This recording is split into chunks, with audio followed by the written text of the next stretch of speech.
And Australia says this morning it deployed a Boeing 737 to direct traffic in the crowded airspace over the Flight 370 search zone.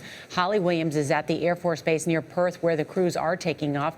She's got the first complete account of communications between the Malaysia Airlines crew and ground controllers. Holly, good morning. Good morning. Today, the Malaysian authorities released this full transcript of communications between Flight 370 and air traffic control before the plane disappeared. Now, they say there's nothing abnormal here. However, they have abruptly changed their account of the plane's final sign-off from "all right, good night," which is technically incorrect, to "goodnight, Malaysian 370," which is the correct formal sign-off.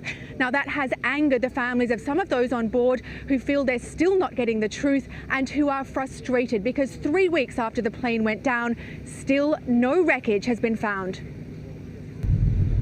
At Stirling Naval Base, a Malaysian frigate, the Le Q, is the latest ship to join the international search for Flight 370.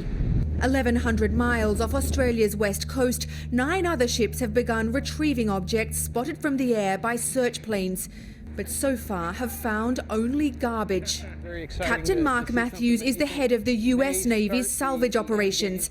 His team is tasked with finding the Boeing 777's black boxes using state-of-the-art equipment they've flown in to Australia.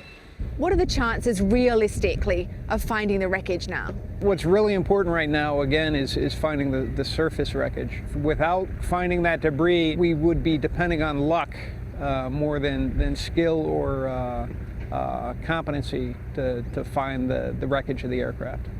But a Boeing 777 is pretty big. How can it just go missing? It's big when you're standing next to it. However, when you're comparing it to the size of the ocean, it's relatively small. Captain Matthews told us he's racing against the clock because the beacons on the plane's black boxes, which emit an electronic signal, may have just 1 week of battery life left, perhaps 2. If you can't find the flight recorders in the next 2 weeks, does that mean that the plane may never be found? That is certainly a possibility.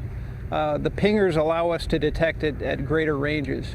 If those pingers are no longer emitting, it's going to be much more difficult to find and much more time-consuming to do those searches.